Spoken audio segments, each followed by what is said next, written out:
اللہ الرحمن الرحیم۔ آج فروری کی 23 تاریخ ہے۔ میں ہوں آپ کا دوست سجاد احمد چیمہ۔ ناظرین، کل برسٹر علی ظفر صاحب جو ہیں انہوں نے ایک پریس کانفرنس کی جس میں انہوں نے فرمایا کہ پاکستان تحریک انصاف IMF اور یورپین یونین کو ایک خط لکھنے جا رہے ہیں جس میں بتایا جائے گا جو حالیہ الیکشن ہوئے ہیں اس میں بہت زیادہ اس میں دھاندلی ہوئی ہے، بہت بڑے پیمانے پہ ہوئی ہے، اور ریکویسٹ کی جائے گی کہ جو اگلی میٹنگ ہونی ہے پاکستان کی اور IMF کے درمیان مارچ میں، اس سے پہلے انٹرنیشنل آبزرورز کا کوئی سیل بنایا جائے اور پاکستان میں جو حالیہ الیکشن اس میں فارم 45 کے مطابق جو انویسٹیگیٹ کی جائے کہ یہاں پہ ہیومن رائٹس کی وائلیشن ہوئی ہے، اور ایسے حالات میں گڈ گورننس جو ہے وہ یہاں پہ نہیں کی جا سکتی۔ آج جو ہم ڈسکس کریں گے وہ ہم یہ کریں گے کہ IMF کا آیا کہ رول ہے کہ وہ پاکستان کے معاملات میں انٹرفیئر کر سکے، جیسے کہ بہت سارے جو لیڈران ہیں مسلم لیگ نواز گروپ کے، انہوں نے فرمایا کہ کسی ملک کا حق نہیں ہے کہ پاکستان کے اندرونی معاملات میں آ کے انٹرفیئر کریں۔ یہ بہت اچھی بات ہے، ایسی ہی ہونا چاہیے، لیکن IMF جو ہے ہم اس کے ممبر ہیں۔ IMF انٹرنیشنل مانیٹری فنڈ 190 ملک اس کے ممبران ہیں، اور اس کی جو بیسک آبجیکٹو جو جب یہ بنا تھا اس وقت یہ تھا کہ اکانومک گروتھ چاہیے، فائنینشیل سٹیبلٹی ملک میں چاہیے، اور پاورٹی ایلیویشن جو ہے نا، یعنی غربت جو ہے اس کے خاتمے کے لیے اس کا رول بنایا گیا تھا۔ پھر مختلف ادوار میں اس میں مختلف پالیسیاں بھی اڈاپٹ ہوتی رہیں۔ 1997 میں ایک نئی پالیسی جو تھی وہ اڈاپٹ کی IMF نے، جس کو کہتے ہیں جی rule of IMF in good governance. یہ ایک جو نئی پالیسی بنائی گئی، اور اس میں جو شک شامل کی گئی تھی وہ یہ تھی کہ IMF یہ دیکھے کہ آیا جو ممبر ممالک ہیں ان میں کوئی کرپشن کا جو پبلک فنڈز ہیں ان میں بہت زیادہ پیمانے پہ کرپشن کا رول تو نہیں ہے، یا منی لانڈرنگ کا تو نہیں ہے، اور جو تیسری چیز تھی وہ تھی کہ جو ہیومن پولیٹیکل لبرٹیز جو ہیں وہ اس کے سٹیزنز کو وہاں پہ سول اور پولیٹیکل لبرٹیز وہاں پہ موجود ہے، اور چوتھی جو تھی وہ تھی کہ براڈ بیس جو ہے کنسنسس ہونا چاہیے پالیسی ڈیزائن میں۔ اب اس کا کیا مطلب ہے؟ اس کا مطلب یہ ہے کہ ایک پالیسی بنتی ہے، ایک معاہدہ ہوتا ہے IMF اور پاکستان کے درمیان میں یا کسی ملک کے درمیان میں، تو وہ 2-3 اشخاص اوپر بیٹھ کے وہ سائن کر دیتے ہیں کہ جی ٹھیک ہے جی یہ ہمارا معاہدہ ہو گیا، کیونکہ پے بیک کرنا ہے پاکستانی عوام نے۔ تو IMF نے یہ شک رکھی تھی کہ براڈ بیس ایک کنسنسس ہونا چاہیے، ایک جو پارٹیسپیشن ہونا چاہیے پبلک کی، تاکہ وہ ذمہ دار بنے۔ اب ذمہ دار کیوں بنانا ہے؟ ناظرین کو یہ بھی یاد رکھنے کی ضرورت ہے کہ IMF جو ہے وہ ہمیں جو لون کو ہم پہ رحم کھا کے ہم پہ نہیں دیتے، وہ ایک انویسٹمنٹ کرتے ہیں اور اس پہ ہم سے پروفٹ لیتے ہیں، اور جو انویسٹر ہوتا ہے وہ بڑا کانشیس ہوتا ہے، اس کو پتہ وہ کہیں بھی اس جگہ پہ اپنا پیسہ نہیں لگاتا ہے جہاں پہ اس کو یہ تھوڑا سا بھی خطرہ ہو کہ یہاں سے پیسہ ڈوب جائے گا، کیونکہ اس کا مقصد ہی پروفٹ کمانا ہوتا ہے۔ یہ ٹھیک ہے ایک لبادہ اڑا ہوا ہے کہ جی جو ہیومن ڈیولپمنٹ ہے اس میں ہم کام کر رہے ہیں، یہ چیزیں ہوتی ہیں، لیکن اصل مقصد تو ہوتا ہے کہ جی ایک سرمایہ کار نے پیسہ لگانا ہے اور اس نے اپنا پروفٹ کمانا ہے۔ یہ تو بیسک چیز ہے۔ اب دیکھنے والی چیز یہ ہے کہ IMF جو ہے وہ پاکستان میں اس خط کا کوئی اثر لیتا ہے یا نہیں لیتا، یا وہ کیا کر سکتا ہے۔ اب ناظرین کو یہ بھی یاد رکھنے والی ضرورت ہے کہ IMF جو ہے وہ کوئی انویسٹیگیٹنگ ایجنسی نہیں ہے، اس نے اپنے ممبران نہیں رکھے ہوئے کہ جا کے انویسٹیگیٹ کرو کہ جی کس ملک میں کیا صورتحال جا رہی ہے۔ ہاں IMF کرتا کیا ہے؟ IMF کی جو انسٹیٹیوشن ہے وہ مختلف ڈیفرنٹ انسٹیٹیوشنز جو انڈر UNO کام کرتے ہیں یا پرائیویٹلی NGOs ہیں، ان سے رپورٹیں لیتا ہے، ان کی رپورٹ پہ وہ اپنا ڈیسیجن میکنگ کا ان کا چلتا ہے۔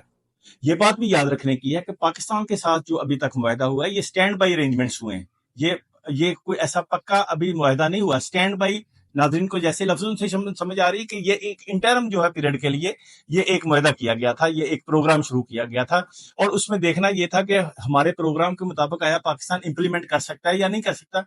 جس میں اگلی قسط جو ہے یا ایک قسط جو ہے وہ مارچ میں آنی ہے، لیکن اس سے پہلے ہر قسط سے پہلے اس کی اپروول لینی پڑتی ہے، ان کے بورڈ آف ڈائریکٹر سے اپروول لینی پڑتی ہے، اور یہ دیکھنا پڑتا ہے کہ جی کیا حالات وہاں پہ جا رہے ہیں۔ اب ایسا اگر اس کو نہیں پتا کہ پاکستان تحریک انصاف ایک میجارٹی جو ہے وہ رکھتی ہے پاکستان میں، اب اگر پاکستان تحریک انصاف خط لکھتی ہے IMF کو تو ڈیفینیٹلی وہ خط کا اثر تو ہوگا۔ اب صرف خط کا اثر نہیں ہوگا، اس کے جو بیہائنڈ دا سین یا جو پریویس جو ایلیمنٹس چل رہے ہیں یا پریویس جو بھی ہیپننگز ہوئی ہیں پاکستان میں ان کو بھی دیکھا جائے گا۔ اب پریویس ہیپننگز کو اگر ہم ڈسکس کریں تو الیکشن سے ہم ڈسکس کریں، کیونکہ اس سے پہلے جتنا جو بھی ظلم و جبر ہوا وہ تو ناظرین سب کے سامنے ہے۔ الیکشن کے بعد عوام نے ایک صاف ستھری اور clean majority the in the favour of Pakistan Tehreek Insaf. Form 45 جاری ہو گئے، لیکن جو الیکشن کمیشن ہے وہ مینج ہو کے انہوں نے فارم 47 جو ہے وہ اپنی مرضی سے جاری کرنا شروع کر دیے، اس لیے پاکستان بھر میں احتجاج شروع ہو گیا۔ اب الیکشن کو کور کرنے کے لیے، کیونکہ ایک رول ہے دنیا میں چلتا ہے کہ الیکشن جب بھی کسی ملک میں ہوتے ہیں تو انٹرنیشنل آبزرورز وہاں پہ آتے ہیں جو آبزرو کرتے ہیں کہ الیکشن کیسا ہوا ہے۔ اب انٹرنیشنل آبزرور چونکہ پاکستان میں بھی آئے ہوئے تھے، اور اس کے بعد انہوں نے آ کے یہاں پہ آبزرو کیا کہ پاکستان میں جو حالیہ الیکشن ہوئے ہیں اس میں دھاندلی بہت زیادہ ہوئی ہے، بہت بڑے پیمانے پہ ہوئی ہے۔ اس لیے انہوں نے اپنی رپورٹ دی، اور میڈیا نے جو اپنی رپورٹ دی مکمل طور پہ وہ ڈسکلوز ہو گیا کہ جی پاکستان میں الیکشن جو ہے فیئر اینڈ فری تو بالکل نہیں ہوئے۔ اس میں بہت بڑے میڈیا گروپ جو تھے، جس میں بی بی سی ہے، الجزیرہ ہے، گارڈین ہے، اکانومسٹ ہے، یعنی just name any department, any media cell, انہوں نے اس پہ بہت زیادہ آرٹیکل لکھے، بہت زیادہ کوریج دی۔ بلکہ یہ کہنا چاہیے کہ 9/11 کے بعد پاکستان کو سب سے زیادہ کوریج اس الیکشن کے بعد ملی۔ اب جب یہ کوریج ملی، اس کے بعد جو ہے دوسرے جو انسٹیٹیوشنز ہیں، جو فائنینشیل انسٹیٹیوشن، جو انڈیکیٹرز ہوتے ہیں جن پہ IMF رلائی کرتا ہے، ان میں بہت سارے موجود ہیں۔ اس میں جیسے مودی ہے یا فچ ہے، یہ ایسی انسٹیٹیوشن ہیں جو ملکوں کو ریٹنگ دیتے ہیں کہ جی فلاں ملک کی، جیسے ہم فیس بک اکاؤنٹ ہے تو ریٹنگ نہیں آتی کہ کتنے ریٹنگ ہے آپ کی، 5 میں سے کتنے ہیں، وہ ریٹنگ دیتی ہیں۔ انڈیکیٹرز ڈفرینٹ انڈیکیٹرز ہوتے ہیں فائنانس کے، ان کے مطابق اس کی ریٹنگ دیتے ہیں۔ اب ریسنٹ جو ہے ناظرین نے دیکھا ہوگا کہ فچ نے ایک رپورٹ جاری کی۔ فچ ریٹنگ ایجنسی نے رپورٹ کے مطابق یہ کہا کہ پاکستان میں جو IMF کے ساتھ ہونے والا معاہدہ ہے وہ دھندلاہٹ کا شکار ہے، کیونکہ پولیٹیکل انسٹیبلٹی اور اکانومک انسٹیبلٹی پاکستان میں بالکل نہیں ہے۔ اب اکانومک انسٹیبلٹی تو آ ہی نہیں سکتی جب تک پولیٹیکل انسٹیبلٹی نہ ہو۔ اب پولیٹیکل انسٹیبلٹی کے لیے چیزوں کو ہضم کرنا پڑتا ہے، چیزوں کو ماننا پڑتا ہے، ایکسپٹ کرنا پڑتا ہے۔ پاکستانی عوام نے اگر ایک مینڈیٹ دیا ایک پارٹی کو تو اس کو ماننا پڑے گا۔ اگر اس کو مانا نہیں جائے گا تو اگر ہم کہیں کہ ایسے ہی جو پولیٹیکل اسٹیبلٹی آ جائے گی تو ایسے تو آنی نہیں ہے، نہ پاکستان میں آ رہی ہے، پورے ملک میں اس وقت جو ہے احتجاج کا سلسلہ جاری ہے، کورٹوں میں جو ہے وہ مختلف کیس پڑے ہیں جن پہ پروسیڈنگ جاری ہے، میننگ بائی دیٹ کہ پولیٹیکل اسٹیبلٹی تو بالکل نہیں ہے۔ اسی طرح مودی کی رپورٹ ہے۔ اب جو اس کے علاوہ جو ہے ابھی 2 دن پہلے پاکستان میں ایک NGO ہے جس کو ٹیبلیٹ لیب کہتے ہیں، انہوں نے اپنی رپورٹ جاری کی۔ وہ NGO ہے، اسلام آباد بیس ہے، انہوں نے ایک رپورٹ جاری کیا اور اس میں انہوں نے بہت کلیئر کٹ اور بڑی کاشننگ رپورٹ ہے۔ اگر ناظرین کو میں یہ دکھاتا ہوں ساتھ، اس کو پڑھا جائے، وہ بڑی کاشننگ ہے۔ انہوں نے کہا کہ پاکستان کے ایک تو معاہدہ جو ہے IMF کے ساتھ ہونے والا، یہ بھی اس پہ بھی دھندلاہٹ ہے، یہ بھی کلیئر نہیں کہ ہو سکتا ہے یا نہیں ہو سکتا حالات کے مطابق۔ دوسری چیز یہ ہے کہ پاکستان میں ڈیفالٹ کا خطرہ ابھی بہت زیادہ موجود ہے۔ پاکستان کی ڈیفالٹ کی ایج پہ پہنچا ہوا ہے، یہ ہم کو بھی پتا ہے۔ پاکستان میں ڈالر نہیں ہے تو ڈیفالٹ پہ تو ہم پہنچے ہوئے ہیں، لیکن اب یہ چیزیں ساری جو ہیں ان کو اگر IMF آبزرو کرتا ہے، جو کہ اس نے کرنی ہے کیونکہ وہ انویسٹمنٹ کرے گا پاکستان میں، ان چیزوں پہ وہ ڈیپینڈ کرتا ہے۔ اب جب ان چیزوں پہ ڈیپینڈ کرتا ہے اور جو اس کے اپنے رولز ہیں،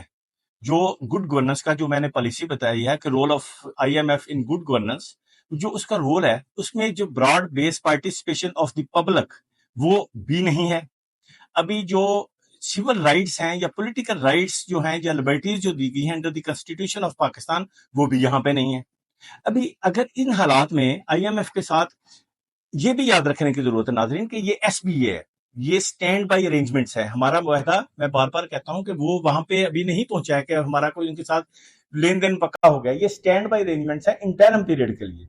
دیکھنے کے لیے کہ پاکستان میں کیا کنڈیشن ہوتی ہیں، پولیٹیکل سٹیبلٹی آتی ہے، اکانومک گروتھ ہوتی ہے یا نہیں ہوتی۔ اب اس کے اگر اس سے پہلے اس طرح کے حالات پیدا ہو جائیں، اس میں جو ہے اس طرح کی ایک بڑی جماعت جو ہے جس میں اب اگر کچھ بھی نہ ہو تو ایک صوبے میں تو ان کو کلیئر میجارٹی ہے KPK میں، تو تمام صوبوں کی پارٹیسپیشن جو ہے اس طرح کے معاہدوں میں بہت ضروری ہے۔ اسی لیے انہوں نے یہ سیکھ رکھی ہوئی ہے کہ براڈ بیس جو پارٹیسپیشن وہ ضروری ہے۔ اس میں تمام صوبے جو ہیں انہوں نے اس پہ سگنیچر کرنے ہیں، کیونکہ یہ پیسہ واپس کرنا ہے پاکستانی عوام نے، آپ نے اور ہم نے واپس کرنا ہے، تو لہٰذا سب کی پارٹیسپیشن ضروری ہے، پھر وہ انویسٹمنٹ کرتے ہیں۔ لیکن جو حالات جا رہے ہیں اس کے مطابق تو جو ہے نہ تو پولیٹیکل سٹیبلٹی ہے، پلس یہ کہ حالات کے مطابق اگر ہم سمجھے تو یہ بہت بڑی کاشننگ ہے، یہ انٹرفیرنس